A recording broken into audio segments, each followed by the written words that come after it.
When my mother died of breast cancer when she was only 57, I got a little more interested in health and wellness, and I just didn't want to die young. I found the biohacking community, and I thought this is brilliant because biohacking, it's health optimization. It's actually getting your health into an optimal state, not just a normal state, which we know in general is just normal to have different medications and to have health issues. So I am super excited to chat with Zora Benhamou as we are going to be talking about biohacking your hormones. I'm realizing I have no idea what menopause really is.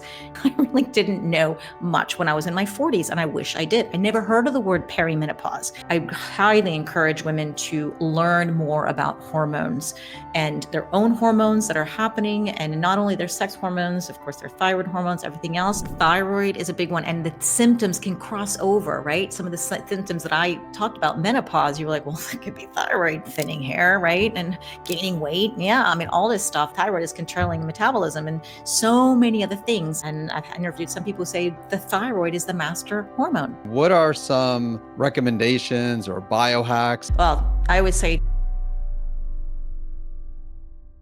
So I am super excited to chat with Zora Benhamou as we are going to be talking about biohacking your hormones. Really going to be exciting and really a great conversation. Really looking for, I'm excited for this conversation. And let me dive into Zora's short but sweet bio here. So Zora Benhamou is a gerontologist and biohacker dedicated to challenging menopause stigma and ageist stereotypes. As the dynamic host of the Hack My Age podcast, she focuses on empowering women navigating the menopausal transition through biohacking techniques. And welcome, Zora. Oh, thank you so much for having me. I'm so excited to get to talk about menopause to a man and all your audience. Yeah, no, well, again, most of my audience consists of women. Many of them are in menopause and perimenopause. So I'm sure they'll find it exciting. And those who are not yet in menopause, one day we'll get there, those women, of course. So I think this will pertain to pretty much all women. And if there's any men watching, I'm sure there'll be some bits and pieces that they could also find valuable if they're married, have a significant other. So again, regardless of whether you're a man or woman, stay tuned. This is going to be a great conversation. And so you have your own podcast as well. So as you know, it's nice to get a little bit more of a background of the person when starting this. And I definitely want to do this with you. So how did you start helping women with menopause, perimenopause? How did you become a biohacker? So if you could talk a little bit about that. Well, it's been a journey. I'm originally from LA. So I always say it's in your LA DNA to be interested in health and wellness because, just living that life. But when my mother died of breast cancer when she was only 57, I got a little more interested in health and wellness, and I just didn't want to die young.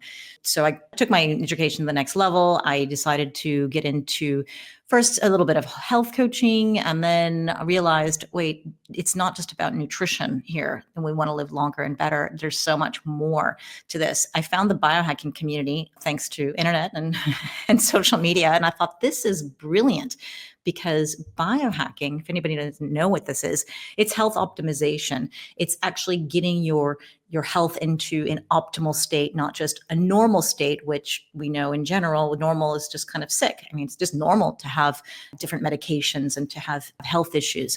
So we kind of want to look a little beyond that. And when you talk about biohacking, you're referring very often to a biohacker, somebody who's interested in this space. And the difference between a health enthusiast and a biohacker is we like to test, measure, and assess. We like data. We like to see what things are working with us because we love to look at the research. We love to understand it and see what's happening with the populations that are being tested. But we understand that we're all bio-individual. We all may react completely differently to the same treatment or the same diet or the same supplement. And that's where that really intrigued me because I understood that already through my health coaching. I could see that women and men were reacting differently. And so I thought, okay, let's learn more about this. And also when I think about biohacking, some people may go, oh, I've heard of that. That's people wearing these gadgets and doing these crazy things and think of Brian Johnson spending $2 million. It's not that. It's not, at least in my dictionary, it's not. If you look at biohacking as a pyramid, the the base of the pyramid is all the things that we know we should be doing in terms of getting our nutrition right and movement and exercise and stress management and our sleep optimized and have community and purpose in life, et cetera, et cetera. Like these things we know. And that's biohacking. That's what we're doing, is trying to take some kind of external factor and change our internal state. And then we have the middle and the top tiers. The middle one is maybe you don't really need a doctor for. You can experiment with some supplements and maybe ice bathing or red light therapy, some cool gadgets. And then when you get to the top tier of the pyramid, it's usually something that's you probably need a doctor for, maybe hormone therapy or platelet-rich plasma injections and regenerative medicine. And so a lot of people think of biohacking as like that middle and top tier, but in fact, it is the bottom one that's so foundational, because the top and the middle don't work, or they don't work as well if we don't have the foundation in place.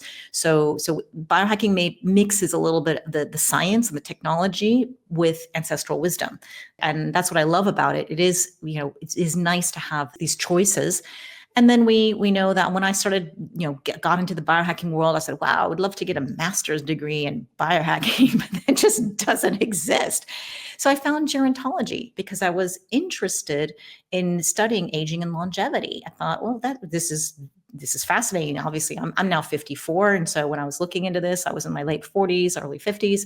And I got a master's in gerontology because I thought, well, this was much more than just nutrition. It was much more than just an exercise. It was just looking at the whole life course from birth until death and try to understand what is aging us and why people get diseases and why people don't. And we looked at the ACE score at adverse childhood experiences, and we can understand how that may affect a disease later on. It was fascinating. So I'm really happy I chose that path as well. But I always have to explain what gerontology is and what biohacking is. But I'm glad to be exposing this a bit more, because I think the two combined are absolutely fabulous.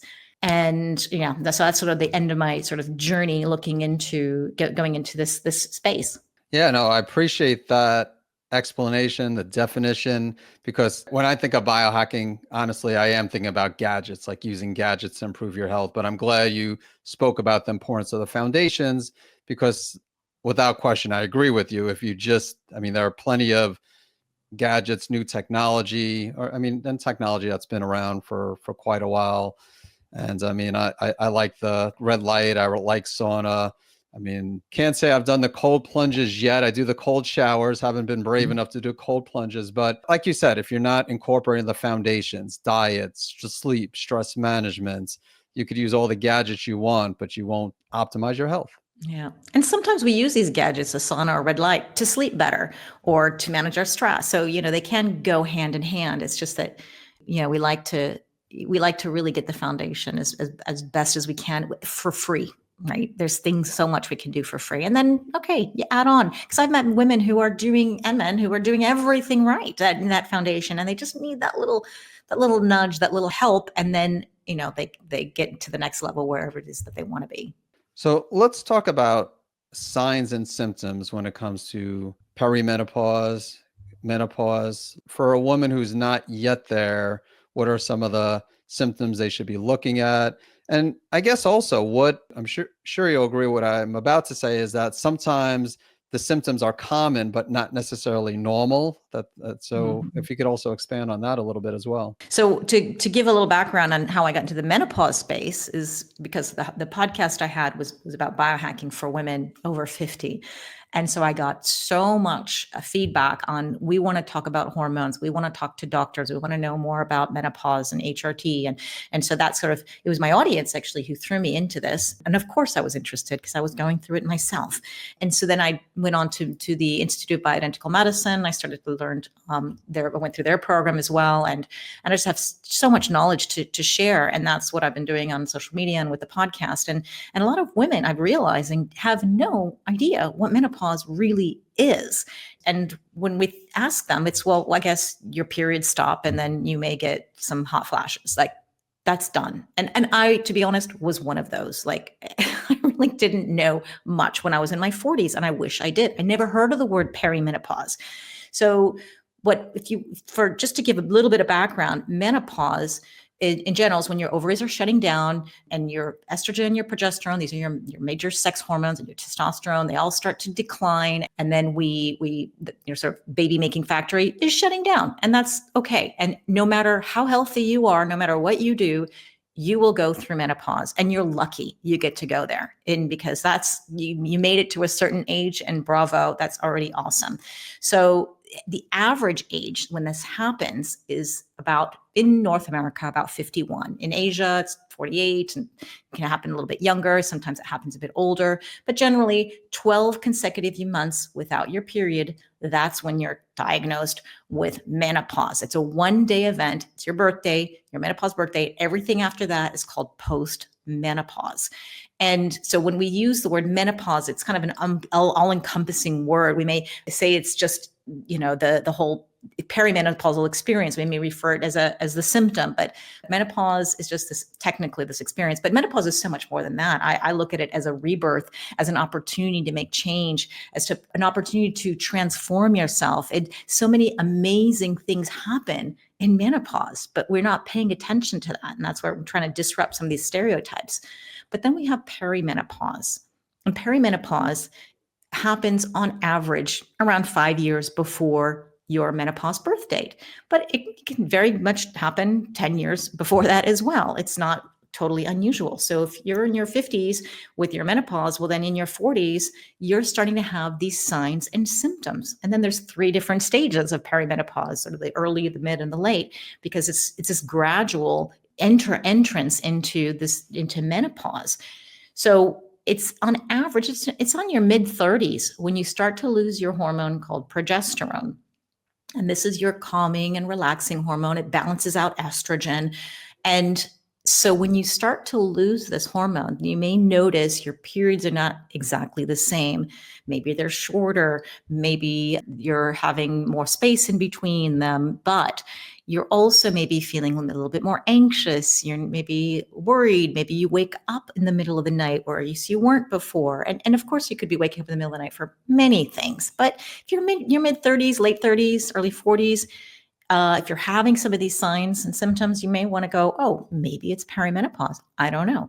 It's a possibility, because too often we may go to the doctor and say we're feeling anxious and we're stressed and we're not really sure what to do and we can't sleep. And so very commonly a doctor would give a sleep medication and an antidepressant. And in fact, maybe if it were hormones, then maybe just a little bit of progesterone cream would do the trick, just topping up perhaps what you're starting to lose.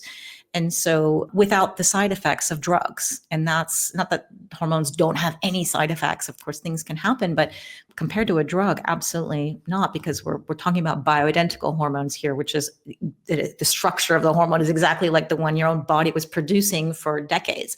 So it's just something to look at. But other things that women may see and feel signs and symptoms are that they're common. That would be maybe a hot flash, maybe a night sweat, or you are actually just kicking off the sheets at night when, I don't know, your partner is perfectly fine or maybe even cold. And you may have some mood swings. Maybe you're a little bit more snappy than you used to be and you're not really sure why. And then you may have some thinning hair. Maybe you have some skin is starting to dry, vaginal dryness. There are 103 symptoms, so I'm not going to actually name them all, but those are just sort of the top ones that most women are seeing and feeling. And of course, fatigue is one of the biggest ones. And you think, oh, well, I'm just aging. No. Being tired at 40s and 50s, once in a while is fine. But if you're constantly tired and you're struggling to get out of bed, well, then it's not normal. It's common, but it's not normal. And I think as you pointed out, that's a big difference. And we don't need to have these symptoms and deal with this. We have a spectrum. So not to scare any women either, we have a spectrum when it comes to the symptoms. You have women who have every single symptom under the sun and it's very strong and they're really suffering. And then you have other women who feel zero, feel nothing at all. And that's about 20% more or less of women. So just because you don't feel anything doesn't mean you're not going into menopause or nothing's happening under the hood. And I always worry about the asymptomatic woman because of things that she's not really feeling. Yeah, that's I guess good and bad. I mean, we don't want our patients, clients to suffer and experience a lot of symptoms, but the symptoms will give clues. Just like as an analogy, like there's celiac disease, but there's also silent celiac disease, and silent celiac disease, I mean, sounds good. Hey, I could eat gluten and I'll feel good, but it doesn't mean the autoimmune process isn't still there and still causing damage to the intestinal barrier. So it's a obviously different situation here, but yeah, sometimes Mhm. having symptoms is a good thing. So before someone is on HRT, including yourself, like for the first time, did you initially do some testing through the blood? Or I think I Mhm. did hear in an interview you've done the Dutch test as well, correct? Yes, yeah. When I first started, yeah, I was exploring this, and it'll depend on what doctor you have. I wanted to know where my hormones were. I was 50, and I said, "Well, I feel okay, but maybe my hormones are gone. I don't know." And I checked through the Dutch test. I didn't even do the any of the blood testing because the doctor at the time who I was seeing says, "No, let's just do the Dutch." And I was like, "Okay." And I could see, yeah, my hormones were gone. I was like, as if I were postmenopausal, but I was still having a bleed. I was still having regular cycles. There's no problem at all. And so we saw also the different pathways that my estrogen was converting into, which was fascinating. And considering my mother died of breast cancer, I wanted to make sure I was going down healthy pathways. I wasn't even on hormones yet. It's just my own hormones. How are my own hormones processing? And then the dried urine test, comprehensive hormones, which is what Dutch is, looks at the metabolites and so many other markers. I mean, you need a doctor to interpret this, or someone who's practiced in interpreting the Dutch test.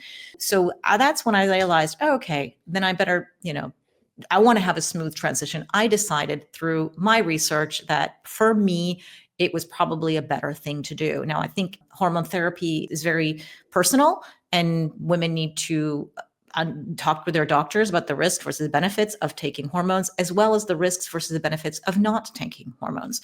So everyone's, again, bio-individual, and they have to have their own assessment. But I highly encourage women to learn more about hormones and their own hormones that are happening, and not only their sex hormones, of course, their thyroid hormones, everything else, but also hormone therapy. And what does it mean today, bioidentical versus what we heard about in the past? It's very, very different. So it can be life changing. And I've seen so many women have their lives changed, especially the ones who are suffering big time, and they get their life back thanks to the proper hormone therapy that's been given to them. So I can't help but be a fan right now. And I always think it's sort of, women are very confused because they'll hear me and then they'll hear somebody else and they hear their doctor and they hear their girlfriend, and they're all going to say different things because there's just a lot of conflicting information right now. And I think we're still kind of in that Wild West phase where we just, there's all kinds of formulas out there and all kinds of types, and you got to decide what you're going to do. And it's fine, it's your choice. But I personally don't have time for, the tons of research that's going to happen for my daughter when she gets to this age. I'm going to make a decision now. And that's why I decided, okay, I'm going to go on this, because I know what happens if you don't, because most women are not on hormones. And we know that the risk of Alzheimer's and dementia and osteoporosis and cardiovascular disease and all this stuff increases with age. And as we're aging and we don't have our hormones, what's going to happen if I top up my hormones and try to be the best version of myself, and top of all of the foundation that we're doing? Because I always say you can't out hormone a bad diet and lifestyle. And you may hear, oh, estrogen is protective and progesterone is protective. And I try to correct this terminology, because you may get this impression that, oh, I've taken this and I'm good, I don't need to do anything. So I would say it lowers your risk of certain diseases. It doesn't protect you, and you can just do whatever you want. So keep that in mind with a grain of salt, that it may lower the risk if you are on hormone therapy versus not. And so, in your opinion, should all women in perimenopause and especially menopause be on bioidentical hormones? No, I don't think it's for everybody. I think, again, it's such a personal choice. There are, there are women I've spoken to, even, who are so afraid of hormones and have been so ingrained without really understanding them, that they have this fear that I wouldn't want them to be taking hormones because they're going to be rubbing this cream going, is this going to give me cancer? Well, you know what? Better not to even go there. We know that hormone therapy and estrogen does not cause cancer. Cancer is multifactorial. But if you have this in your head, I just don't feel right for pushing a woman into this. She shouldn't. She has to be convinced to do that. And then of course, everyone is different. You have to the way that the benefits versus the drawbacks. And I think most women can. I think most women can. Now, whether they should or shouldn't is up to them, because they have to be 100% convinced that this is going to be great for them. Because if something happens and they're not convinced, they're going to blame the hormones, which, when we know that cancer started 10 years ago or some disease started years and years ago, not the week that you started hormone therapy. So, but that'll get the blame. So I think, most women are perfect candidates for it, but it's up to them to make that decision. Yeah, I do recommend educating yourself, which obviously is the purpose of conversations like these, like the one we're having here. I'll admit, years ago, I wasn't a big fan of bioidentical hormones. I would just say, well, just let's optimize adrenals, which I think still is important. You need healthy adrenals to have healthy sex hormones. So I still say that, but sometimes that's not enough, optimizing the adrenals and incorporating all the foundations. And now that I'm in my 50s, actually we're the same age, I'm 54 as well. And, my wife just turned 50 and she's still cycling. But again, she's at that age where she's going to have to make that decision pretty soon. Do I want to take bioidentical hormones? And like I said, 5 years ago, I would say absolutely not. Let's just do everything else to incorporate the foundations, make sure you have healthy adrenals, healthy gut, all that, which again is important. But now, after having a lot of different conversations with people like you on the podcast, I really have opened my mind and definitely not opposed to it. And even in my situation, thinking, hey, is it, whereas I would never have thought about taking testosterone. And again, I'm not taking testosterone now, but I'm definitely not opposed to it. And I've thought about it. Should I be taking testosterone? And like I said, with my wife, we'll definitely, and we have had that conversation. So yeah, when you think about, so many women I've worked with, and you tell them, okay, now get to bed early or get good sleep, and then you're going to wake up and you're going to go to the gym, and then you're going to make yourself a healthy meal.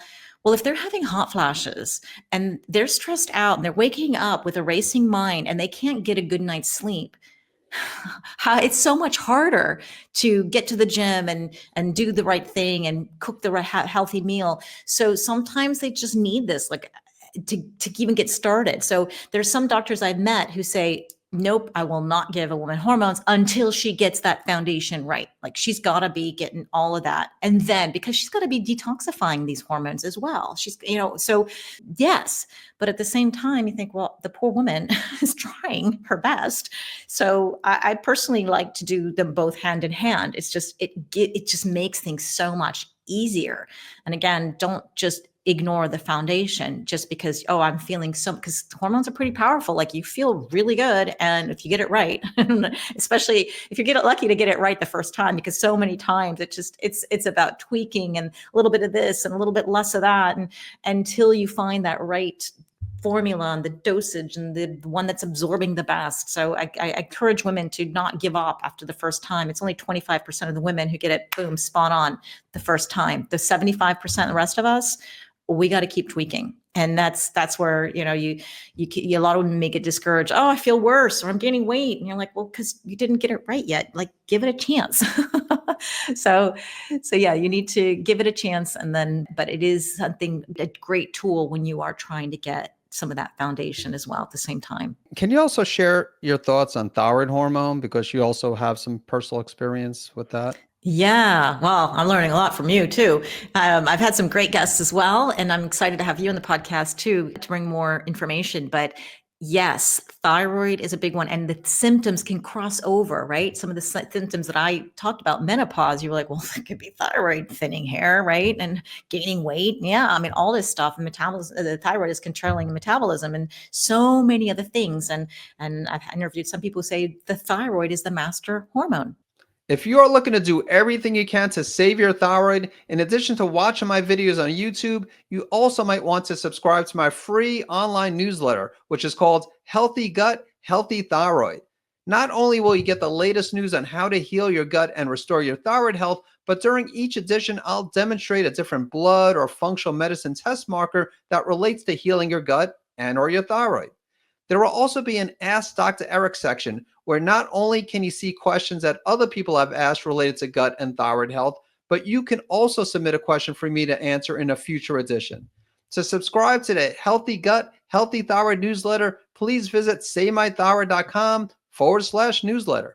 Okay, so let's figure out the thyroid first before we get you on estrogen and progesterone. And that's another strategy, is to do that. And I think absolutely we need to optimize our thyroid. And I have to say, so many women in our community have thyroid issues. And you think, wow, when they never had one before. So what's going on? Why is it when we lose our hormones, our thyroid gets all wonky? Well, because, hormones are all interconnected, right? And they influence one or the other. You can't just put one in isolation. You got to look at all the cascade of things that happen. So my personal story with thyroid is I was getting A+ at the doctor's office until my mid 40s. Like nothing's wrong with, like, fabulous A+, until my thyroid was getting, and it was only a functional medicine doctor who noticed this, because traditional doctors were like, it's great. And my cholesterol then, of course, was creeping up. I never had cholesterol problems. And here I am. My doctor said, my traditional doctor said, oh, I need to give you statins, but I know you. And like, it just feels so wrong. And I'm like, it is. So why are you proposing this to me? But something's off, right? So we know that thyroid and cholesterol go hand in hand, right? So the traditional doctor, unfortunately, didn't know this, and it took me years before I go through some functional medicine doctors to explain this to me. And so very often, we see women with thyroid and cholesterol issues during this perimenopause transition. So with my own personal experience, I could see my thyroid creeping out of the optimal levels. And for a while I was like, it's still like normal. And I didn't want to, I was scared of a thyroid hormone. I was like, thyroid medicine. I don't know. And I was afraid, until one day I said, look, I think I better do something about it, because I started educating myself that just because you don't feel anything, because I was asymptomatic. I wasn't gaining weight. I was in perfect condition. I looked fabulous. I was sleeping okay. I wasn't having the hair thinning. I wasn't having any of the traditional thyroid symptoms. So that's also why I was like, not really needing this, until one day I was like, okay, I'm gonna optimize this, because I don't want to fall off a cliff one day and go, I should have taken care of my thyroid, right? So I did start with L-thyroxine, which is T4, and I didn't feel anything, of course, until one day I started waking up with heart palpitations in the middle of the night. And I didn't make the connection till like 3 months later. And I couldn't reach my doctor who'd prescribed this to me. And then I finally realized, I spoke with somebody who says, why don't you cut it in half? So I was taking it every other day, basically. And then the palpitations went away. And then I eventually went to, I'm a nomad, so I'm seeing doctors all over the world, and I'm interviewing people all the time. And so the next advice I got was, I was in Thailand, and the doctor at this time said, why don't you try desiccated pig thyroid? Because in Thailand, you can get that stuff and it's probably better. So I did, and I watched my numbers get into an optimal zone. And again, I feel nothing. And then I get to Spain, and I have a doctor here where I'm right now. And I said, look, I got to find somebody, just stick with the person. And he says, oh, this is illegal in Spain. We can't have you on thyroid, desiccated pig thyroid. And he's a naturopath, and he's a anti-aging medicine doctor. And he says, look, we're going to try this supplement.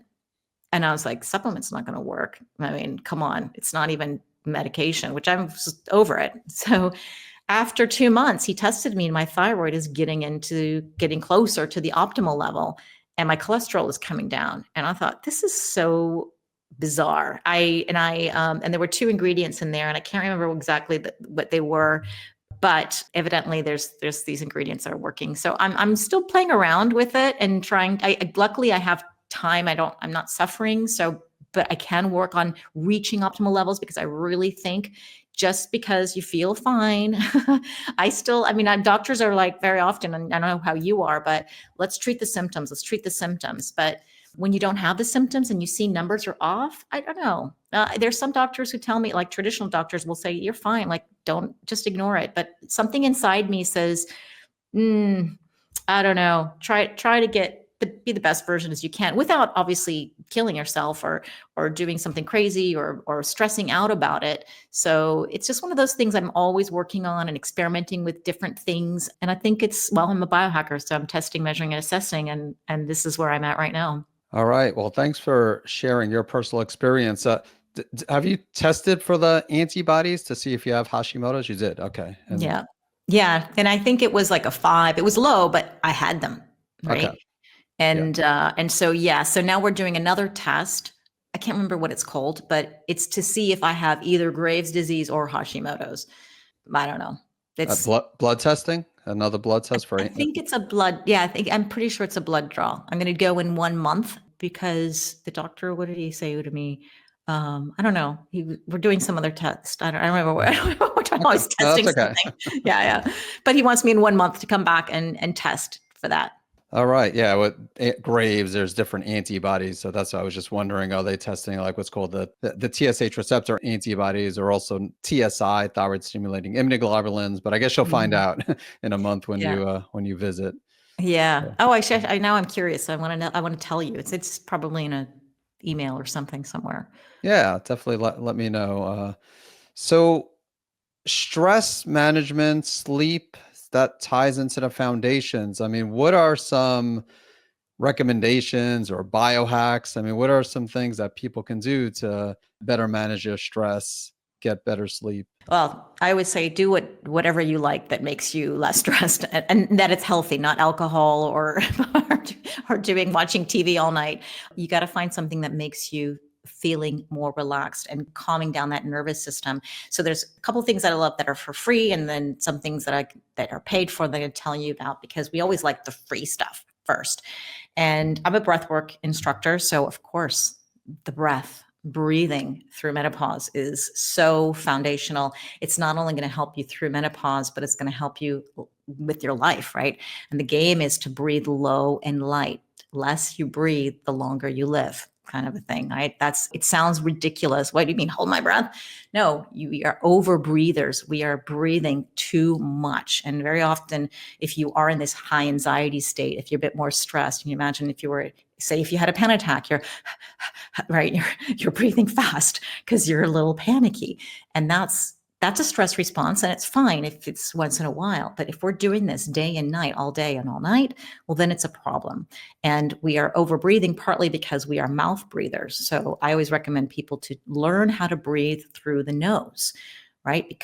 Your mouth is not made for breathing. It's made for eating and talking and maybe some other things, but your nose is made for breathing. It takes the air, it filters it out. You've got the little hairs in there to protect you from viruses and bacteria and the mucous membranes. And then there's all this oxygen exchange that happens, and nitric oxide and this like cool stuff that happens when you breathe through your nose, not through your mouth. And if you were to walk through a hospital or an airport with your mouth open, well, it's a big hole here. A lot of stuff can go in there, and you're not as well protected as if you are just breathing through the nose.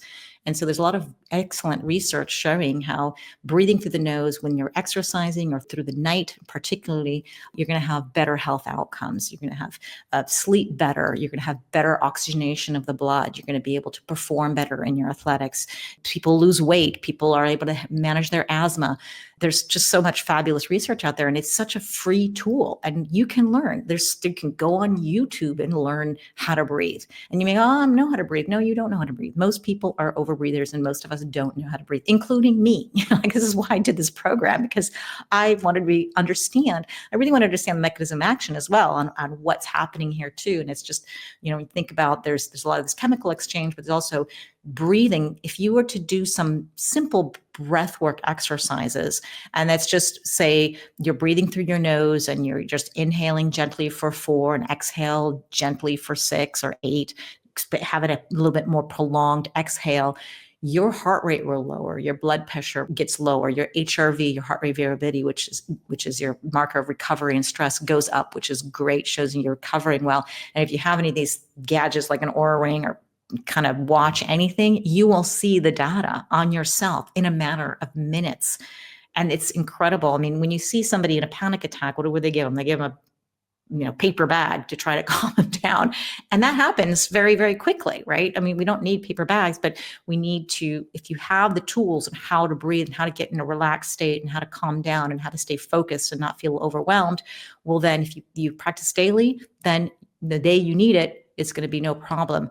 But what I teach people is functional breathing, just how are we supposed to breathe all the time? And again, it's with your mouth closed, low and light, and there's just excellent information out there. Patrick McEwen was my teacher with the Oxygen Advantage. I love his work, but there's so many ways to breathe, and I don't want to say this is the best. There's 101 ways, and they all have maybe different objectives. But for staying calm and relaxed, again, it's just you don't need to take deep inhales and deep exhales and blow out through the mouth to feel relaxed. It's about learning how to be low and light. For someone who is a mouth breather, do you recommend mouth taping at night? Yeah, I do. It's one of those simple things that we can do to test out to see how we like it. And most people I recommend it to are fascinated with it and they like it. You look ridiculous. It's not sexy. You get your partner to do it. And it's even better if your partner snores, then everyone's having a good night. So yeah, this tape you can buy online. There's some special tape you can buy for your mouth.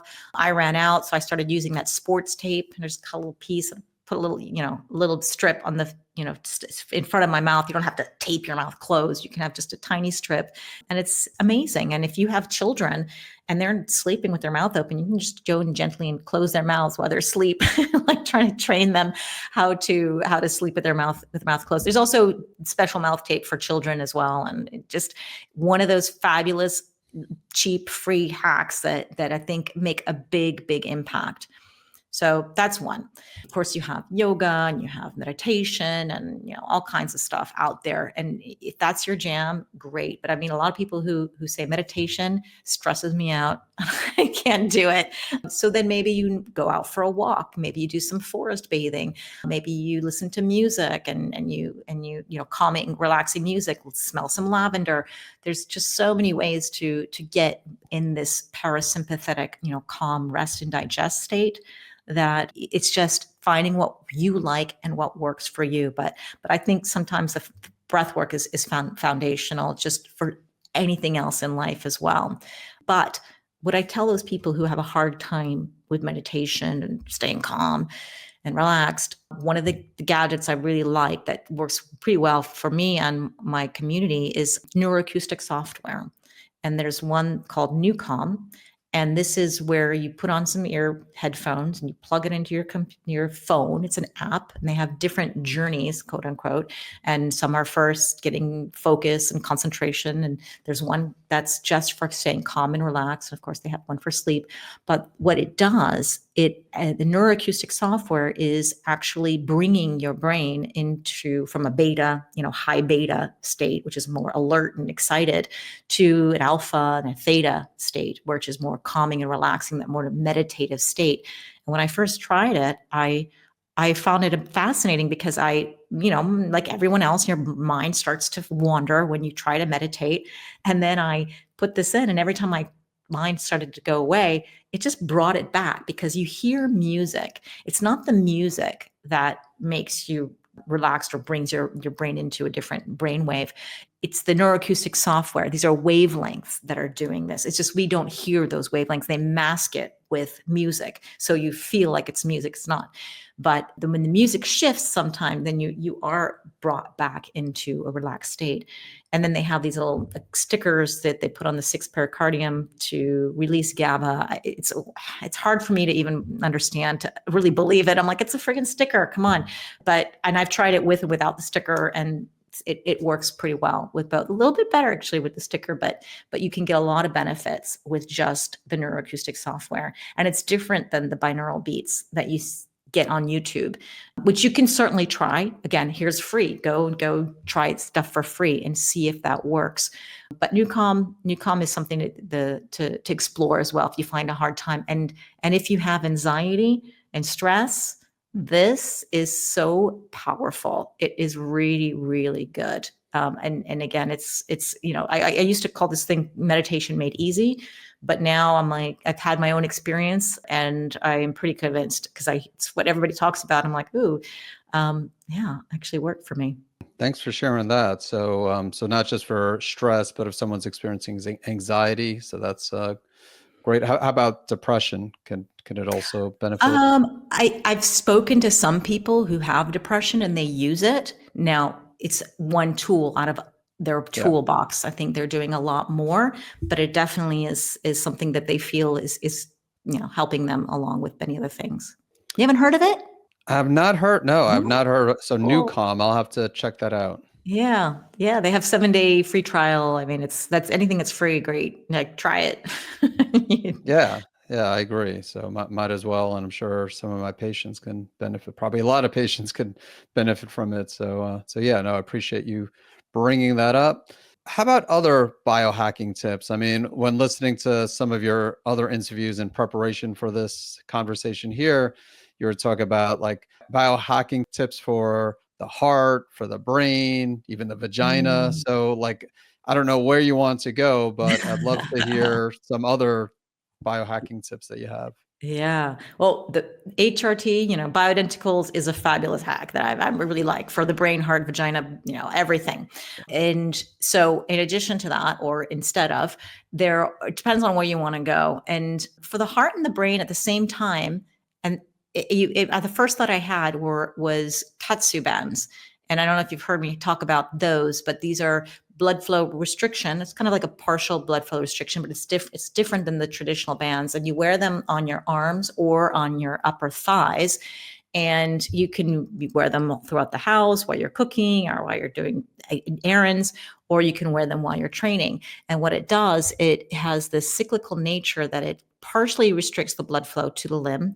And then when it releases, so it constricts for 30 seconds, then releases for 5 seconds, then it is helping us increase growth hormone and vascular elasticity.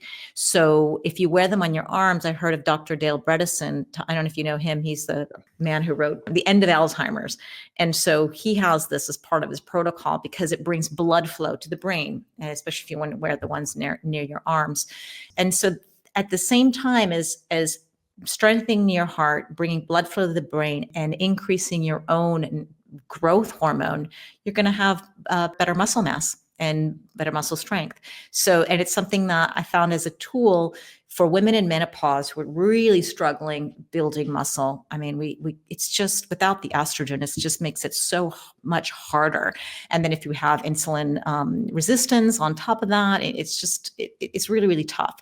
So I love this as an add-on for your exercise training to help you with bring you a little bit more growth to the muscles. But also as a gerontologist, I see older adults like my 85-year-old father-in-law, like there's no way I'm going to get him to lift heavy enough to build muscle mass, and he's not interested in going to a gym, but he can put on these bands and he could putter around the house and he will see better muscle mass. They've done this experiment with a 104-year-old woman. It just works.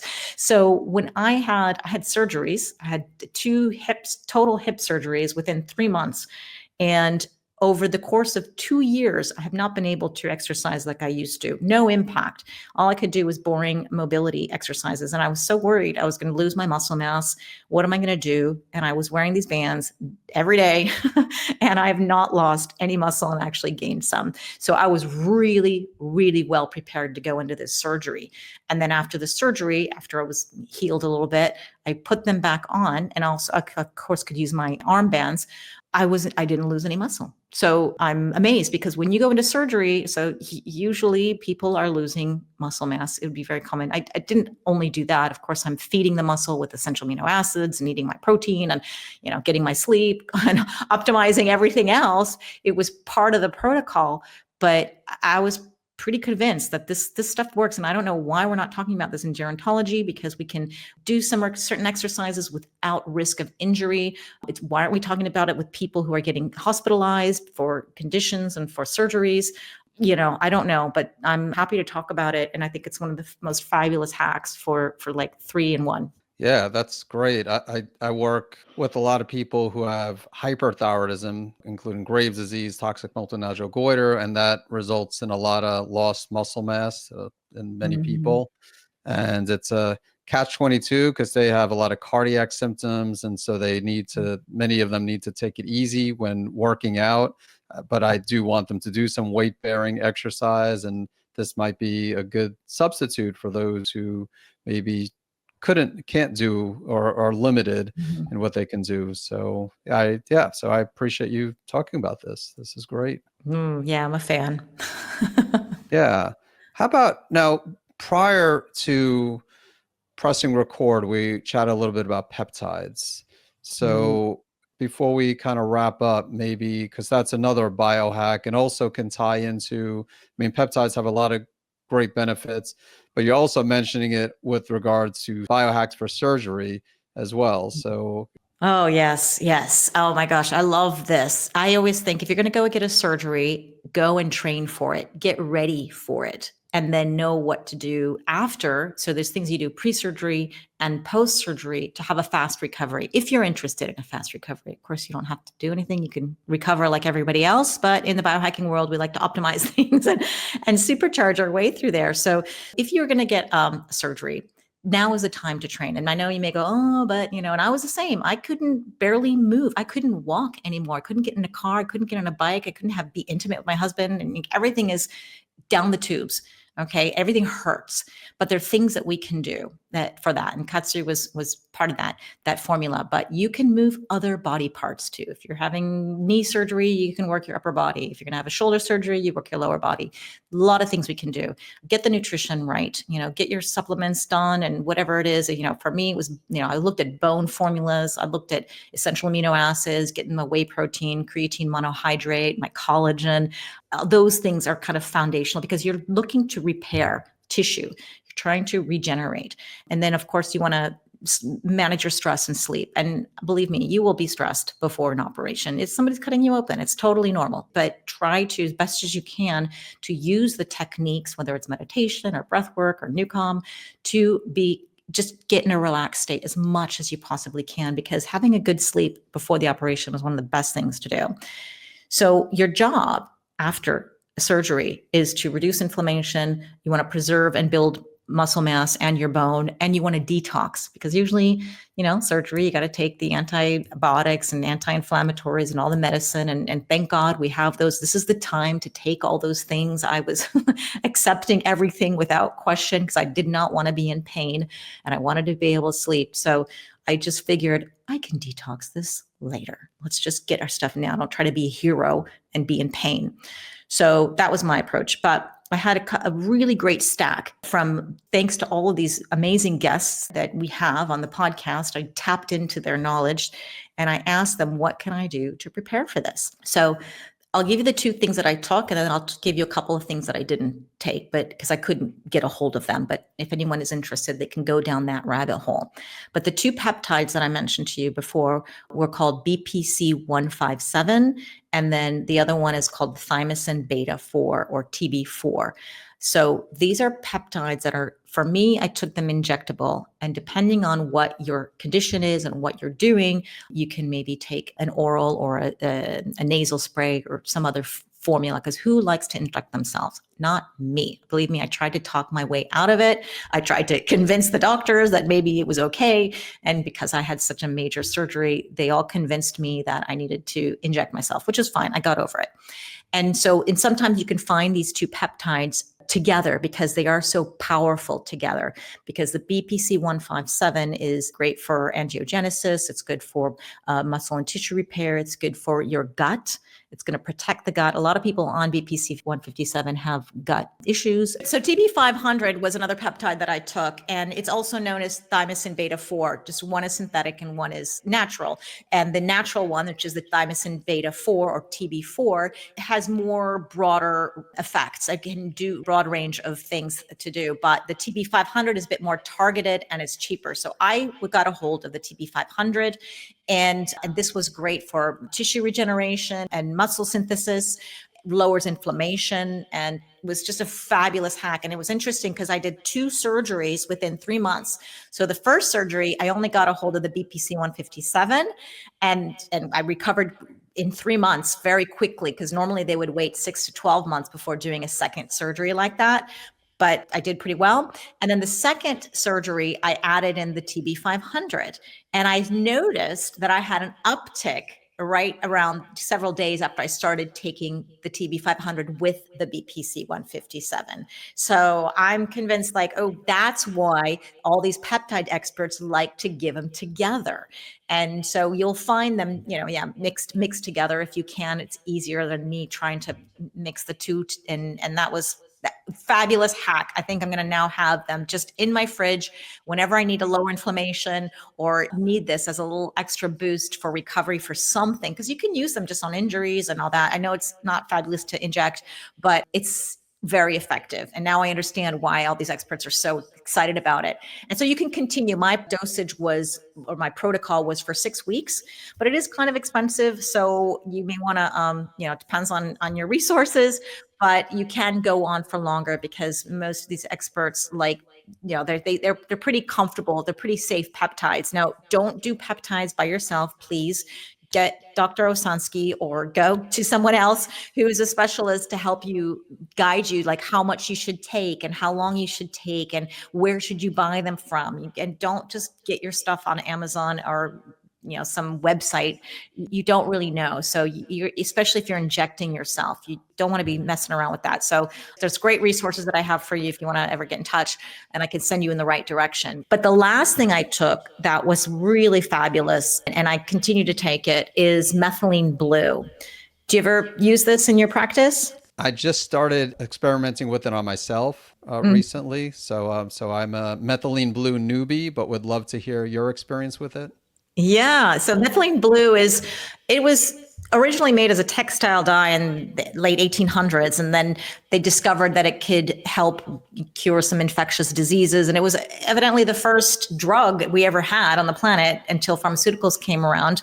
So, and they still use methylene blue in hospitals for cyanide poisoning, and I think carbon monoxide poisoning as well. And so it's nothing new. It's been around forever, but I was recommended to take it because it improves your mitochondrial function, which I needed to repair and regenerate. It would be a great support for that. And it's an antiviral and antifungal. I was in a hospital for 4 days. So all kinds of stuff floating around. I figured it doesn't hurt. And then it's neuroprotective. And when you're taking all these drugs and medications, your brain takes a hit. So I thought, okay, why not? It's a simple thing. I took it as drops, putting on the back of my tongue. Some people use a troche. Some people can drink it. That's all up to you, but it doesn't taste really great. So I was like, let's just get the back of my tongue and then use a vitamin C to roll it around and stop my tongue from being blue. I personally don't feel anything from it. A lot of people say they get a lot of energy, and I kind of have a lot of energy as it is, so I wouldn't want any more. So I haven't really felt anything. I just know, okay, well, I probably protected myself in one way or another, and it's just supporting all the other things that I've done. So those are the 3 things that I really did that were cool, that were easily accessible for me. But there was 2 more recommended to me where I couldn't get a hold of them, but I would have tried them if I could, was nandrolone decant. And this is a anabolic steroid that's got a bad rap because of the bodybuilders, because they're abusing this. But when you're done, with the doctor's guidance and you have very low dosages for a short period of time, it helps with building the muscle back. And that's why it was recommended. The other thing that I couldn't get a hold of was cerebrolysin. And this is an IV, it's an IV drip, and it's a neuropeptide. And that helps with the nerve healing, and it reduces the inflammation. And of course, it protects the brain. But yeah, I couldn't get a hold of that. And I think you take that drip for, I don't know, maybe 4 or 5 days. You have to it's not like you do it once, you have to do it for different times. But those were the extra things. So those are like the 5 advanced biohacks that you can try and can add on if you want a speedy recovery. But of course, with the guidance of a professional. All right. Well, that was awesome. So appreciate you sharing those. And you just gave a wealth of information here. Just, I need to go back and re-listen to this one. So yeah, I appreciate it. So before we finally wrap up, any last words for those who are looking to incorporate some of this biohacking, trying to do things to improve their hormone health, as well as just optimize their overall health? Yeah. I think everyone should just find the biohacker in themselves to know that you have the answers. Your body wants to heal. Your body wants to work with you, not against you. Trust in yourself, trust your intuition, and experiment and but again, you don't want to go too far, but you can do some small experiments, but you have to look at testing, measuring, assessing. Don't just take a supplement and say whatever. Like, you can write things down in a journal. You can measure with your Apple Watch or whatever that you have. And then you can make a decision if this is working for you or not. But you don't need to suffer if you're dealing with menopause and menopausal symptoms. We have so many options out there, and go find support. And we have so many great resources now, whether it's surgery or it's menopause. There's just wonderful, wonderful people out there who do want to help you, who want to take you down a different route rather than one that may not work for you. I mean, maybe it will, maybe it not, but again, we have choices. So it's about making informed decisions with your health provider. All right. Well said. Well, Zora, where can people find out more about you? hackmyage.com. That's my website, and all my social media is Hack My Age. I'm on Instagram and Twitter and Facebook and LinkedIn and everywhere. So you'll always find me. And if you get lost, Zora the Explorer, if you can remember that, you'll eventually see me pop up. Okay, awesome. And yeah, definitely check out her podcast, Hack My Age podcast as well. And you also have like a free Facebook group. We'll include all these links in the show notes. There's a lot of great resources that Zora's offering. And again, thank you so much. This was amazing. You provided so much information, went above and beyond, and really appreciate you being on here and having this conversation with me. Oh, thanks for having me.